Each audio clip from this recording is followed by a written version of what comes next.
Hello my dear students.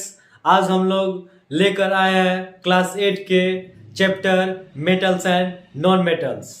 तो आइए देखते हैं metals and non metals chapter में फिजिकल प्रॉपर्टी ऑफ मेटल्स। तो फिजिकल प्रॉपर्टी ऑफ मेटल्स में आपके लगभग 11 पॉइंट्स हैं। हम लोग 11 पॉइंट्स को बारी बारी से एक एक करके डील करेंगे। पहला जो पॉइंट्स है वह कहता है कि मेटल्स आर मेलिएबल। मेलिएबल का मतलब होता है अघात वर्धनीय। मतलब क्या हुआ कि अगर मेटल को किसी हम्बर से बीटन करेंगे तो बीटन करके उसे हम लंबड़ा सकते हैं, सीट के रूप में, पतले से पतले सीट के रूप में कन्वर्ट कर सकते हैं। यानी क्या हुआ, metals can B beaten into thin sheet with A hammer. जब हम लोग मेटल्स को हैमर से पीटेंगे तो उसे पतले से पतले थिन शीट के रूप में कन्वर्ट कर सकते हैं। फॉर एग्जाम्पल, आप लोग जो मिठाई खाते हैं, स्वीट्स खाते हैं, उस स्वीट्स के ऊपर में उजले कलर का एक चीज चिपका हुआ रहता है। वह आपको जानकारी के लिए बता दें कि वो सिल्वर मेटल का एक फॉइल्स होता है जो स्वीट्स को डेकोरेटिव करने के लिए उस पर लगाया गया हुआ रहता है। इसी से आप अंदाजा लगाइए कि सिल्वर मेटल को कितना पीट के उसे पतले फाइल्स के रूप में, शीट्स के रूप में कन्वर्ट कर लिया जाता है। उसे हम लोग खा भी लेते हैं तो हमें कुछ फर्क नहीं पड़ता है।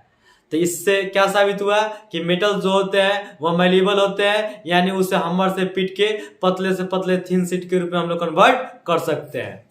सेकेंड है मेटल्स आर डक्टाइल। जो मेटल्स होते हैं वह डक्टाइल होते हैं। डक्टाइल का मतलब होता है कि मेटल्स से हम लोग पतले से पतले थिन वायर ड्रॉन कर सकते हैं, खींच सकते हैं। आपको अंदाजा नहीं होगा, मात्र 100 मिलीग्राम यानी कि 100 मिलीग्राम से ग्राम के गोल्ड के पार्ट से हम लोग 200 मीटर तक लंबे थिन वायर को क्या कर सकते हैं, बिना टूटे हुए ड्रॉन कर सकते हैं।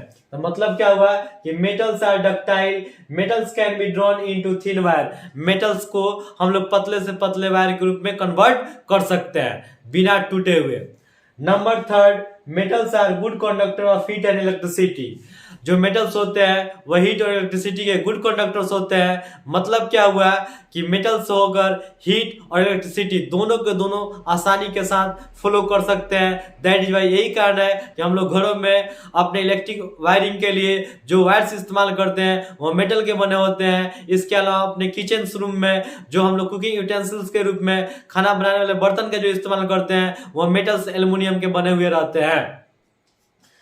Number fourth, metals are lustrous. जो मेटल्स होते हैं वो लस्ट्रस होते हैं, यानी कि मेटल्स में एक अद्भुत चमक होता है, शाइनिंग होता है। दैट इज वाई, यही कारण है कि हम लोग मेटल्स का उपयोग ऑर्नामेंट्स, ज्वेलरी बनाने में करते हैं। अधिकांश जो ऑर्नामेंट्स, ज्वेलरीज होते हैं वो सिल्वर और गोल्ड मेटल के बने हुए रहते हैं। क्यों? क्योंकि उनमें खास तरह के चमक पाया जाता है, शाइनिंग पाया जाता है।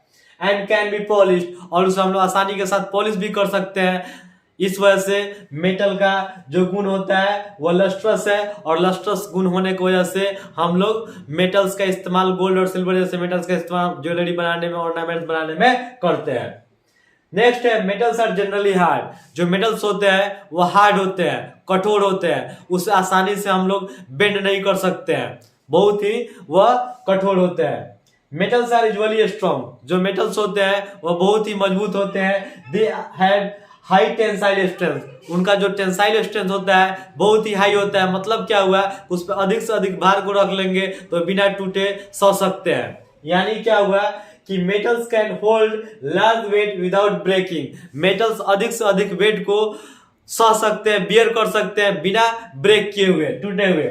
नेक्स्ट है metals are solid at room temperature. जो मेटल्स होते हैं वो रूम टेम्परेचर पे सॉलिड स्टेट में पाए जाते हैं। एक आपका इसमें एक्सेप्शन में है मरकरी। मरकरी एक मेटल है जबकि वो रूम टेम्परेचर में लिक्विड स्टेट में पाया जाता है। बाकी मरकरी को छोड़ के अधिकांश जो मेटल्स होते हैं वो रूम टेम्परेचर पर सॉलिड स्टेट में पाए जाते हैं। नेक्स्ट है metals are high melting point and boiling point. जो मेटल्स होते हैं उनका मेल्टिंग पॉइंट और बॉइलिंग पॉइंट बहुत ही हाई होता है, अर्थात उनको मेल्ट करने के लिए, सॉलिड से लिक्विड स्टेट में लाने के लिए अधिक से अधिक टेम्परेचर की आवश्यकता होती है। नेक्स्ट है मेटल्स आर हाई डेंसिटी। मतलब क्या हुआ, मेटल्स हेवी होते हैं, उनका भार जो होता है अधिक होता है, हेवी होते हैं वो। नेक्स्ट है metals are sonorous. Metals sonorous होते हैं। मतलब क्या हुआ कि मेटल्स को अगर हम लोग बीटन करेंगे किसी चीज से तो उसमें रिंगिंग साउंड प्रोड्यूस होता है। नेक्स्ट है मेटल्स आर यूजुअली सिल्वर और ग्रे कलर। जो मेटल्स होते हैं वो जनरली सिल्वर और ग्रे कलर में पाए जाते हैं। इसमें एक्सेप्शन में है गोल्ड और कॉपर, जो आपको येलो और रेड कलर में पाए जाते हैं। तो इस तरह से हम लोग कुछ सेकेंड मिनटों में हम लोग फिजिकल प्रॉपर्टी ऑफ मेटल्स देखें। उम्मीद करते हैं आपको समझ में आया होगा। अगर समझ में आया है, अगर मेरी मेहनत पसंद आई है, तो आप इस वीडियो को शेयर करें, लाइक करें और सब्सक्राइब करें। Thank you. Hello my dear students, हम लोग फिजिकल प्रॉपर्टी ऑफ मेटल देखने के बाद अब हम लोग देखेंगे physical property of non metal. तो physical property of non metal में जो पहला पॉइंट है वह है non metals are not malleable, non metals are brittle. जो नॉन मेटल्स होते हैं वो मेलेबल नहीं होते हैं, नॉन मेटल्स ब्रिटल्स होते हैं, यानी उसे हमर से बीटन करेंगे तो वह चूर चूर हो जाते हैं, can not B convert into thin sheet, उसे हम लोग थिन शीट के रूप में कन्वर्ट नहीं कर सकते हैं। Non metals are not ductile. जो नॉन मेटल्स होते हैं वह डक्टाइल भी नहीं होते हैं जैसा कि मेटल्स होते थे। नॉन मेटल्स से हम लोग पतले से पतले वायर के रूप में कन्वर्ट नहीं कर सकते हैं। Non metal can not be drawn into thin wire. Non metals are bad conductors of heat and electricity. जो नॉन मेटल्स होते हैं वह हीट और इलेक्ट्रिसिटी दोनों के बैड कंडक्टर्स होते हैं, अर्थात उनसे होकर न हीट ही पास कर सकता है और न इलेक्ट्रिसिटी ही पास कर सकता है। Non metals are not lustrous not shiny. जो नॉन मेटल्स होते हैं वो लस्ट्रस नहीं होते हैं, यानी उसमें चमक नहीं होता है। They are dull, way dull होते हैं। Non metals are generally soft. जो नॉन मेटल्स होते हैं वह साधारणतः मुलायम होते हैं, सॉफ्ट होते हैं। Non metals are not strong, they have low tensile strength.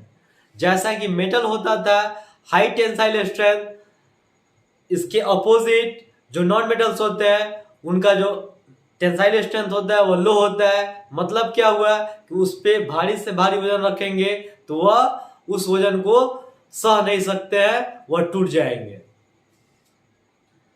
Non metals may be solid, liquid और gases at the room temperature. जो नॉन मेटल्स होते हैं वो रूम टेम्परेचर पर तीनों ही स्टेट में पाए जाते हैं, सॉलिड में भी, लिक्विड में भी, गैस में भी। सॉलिड का एग्जांपल हो गया कार्बन, लिक्विड का एग्जांपल हो गया ब्रोमीन और गैस का एग्जांपल हो गया oxygen. Non metals have comparatively low melting point and boiling point. जो नॉन मेटल्स होते हैं इनका मेल्टिंग पॉइंट और बॉइलिंग पॉइंट मेटल्स के कंपेयर में वेरी वेरी लो होता है। Non metals have low density. जो नॉन मेटल्स होते हैं उनका डेंसिटी लो होता है, यानी कि वो लाइट होते हैं, हल्के होते हैं। Non metals are not sonorous. जो नॉन मेटल्स होते हैं वो सोनस नहीं होते हैं। दैट मीन्स अगर हम बीटन करेंगे किसी चीज से नॉन मेटल्स को तो उसमें से रिंगिंग साउंड प्रोड्यूस नहीं होता है। Non metals have many different colours. जो नॉन मेटल्स होते हैं वह बहुत ही कलर्स में पाए जाते हैं। अब मेटल का फिजिकल प्रॉपर्टी और नॉन मेटल का फिजिकल प्रॉपर्टी देखने के बाद हम इन दोनों के ऊपर में कुछ एक्सेप्शंस बातें देखेंगे, अपवाद वाली बातें देखेंगे, जो दोनों में कुछ एक्स्ट्रा बातें हैं, एक्सेप्शंस हैं उसे। Exceptions in physical properties of metal and non metal. तो पहला है इलेक्ट्रिकल कंडक्टिविटी। इलेक्ट्रिकल कंडक्टिविटी में जो एक्सेप्शन है वह है कार्बन। कार्बन का एक ग्रुप होता है ग्रेफाइट, जो नॉन मेटल होता है, और नॉन मेटल होने के बावजूद भी graphite good conductor of electricity होता है, जबकि जनरली जो नॉन मेटल्स होते हैं वो बैड कंडक्टर ऑफ इलेक्ट्रिसिटी होते हैं। लेकिन कार्बन का रूप एक ग्रेफाइट होता है जो नॉन मेटल होने के बावजूद भी वह इलेक्ट्रिसिटी का गुड कंडक्टर होता है। सेकेंड है लस्ट्रस। लस्ट्रस मतलब होता है चमक। जो नॉन मेटल्स होते हैं वह डल होते हैं, नॉट शाइनी होते हैं, लेकिन इसमें एक्सेप्शन में है iodine. Iodine is a non metals which is lustrous having a shining surface. उसका जो सरफेस होता है शाइनिंग करता है मेटल्स की तरह। तो इस तरह से लस्ट्रस में आपका आयोडीन नॉन मेटल होने के बावजूद भी आपका मेटल की तरह लस्ट्रस होता है। Hardness and softness. Hardness and softness. The metals like lithium, sodium and potassium are soft. Generally जो मेटल्स होते थे हार्ड होते थे, लेकिन इसमें एक्सेप्शन में आ गया लिथियम, सोडियम, पोटेशियम, जो मेटल होने के बावजूद भी ये सॉफ्ट होते हैं। कार्बन जो सॉफ्ट होते थे, लेकिन इसमें एक्सेप्शन में आ गया कार्बन का एक ग्रुप होता है डायमंड, जो दुनिया का सबसे एक्सट्रीमली हार्ड सब्सटेंस होता है। इससे हार्ड कोई दूसरा सब्सटेंस दुनिया में नहीं पाया जाता है। नेक्स्ट है फिजिकल स्टेट। तो फिजिकल स्टेट में था कि मेटल जो होते थे जनरली रूम टेम्परेचर पे सॉलिड स्टेट में पाए जाते थे, जबकि नॉन मेटल तीनों ही स्टेट में पाए जाते हैं। तो फिजिकल स्टेट में आपका एक्सेप्शन में आ गया मरकरी, जो आपका मेटल होने के बावजूद भी रूम टेम्परेचर के पे वह लिक्विड स्टेट में पाया जाता है।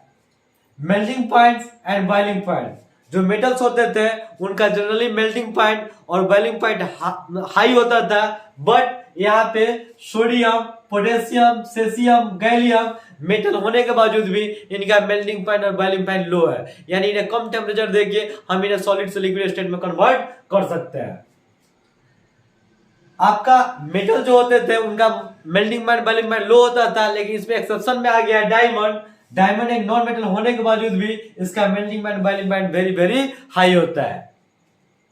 डेंसिटी, जो मेटल्स होते थे उनका डेंसिटी हाई होता था, लेकिन यहाँ पे एक्सेप्शन में आ जाएगा लिथियम, सोडियम, पोटेशियम। लिथियम को सिंबल में Li, सोडियम को Na, पोटेशियम को K से रिप्रेजेंट करते हैं, हैविंग लो डेंसिटी। इनका जो डेंसिटी होता है वह वेरी वेरी लो होता है मेटल होने के बावजूद भी। तो इस तरह से हम लोग मेटल का फिजिकल प्रॉपर्टी, नॉन मेटल का फिजिकल प्रॉपर्टी, मेटल और नॉन मेटल के ऊपर में क्या क्या चीजें एक्सेप्शन में बन सकते थे, यह सारे चीज हम लोग देख लिए। अगर मेरी मेहनत पसंद आई तो आप इस वीडियो को सब्सक्राइब करें, इस चैनल को सब्सक्राइब करें, वीडियो को शेयर करें और लाइक करें। Thank you.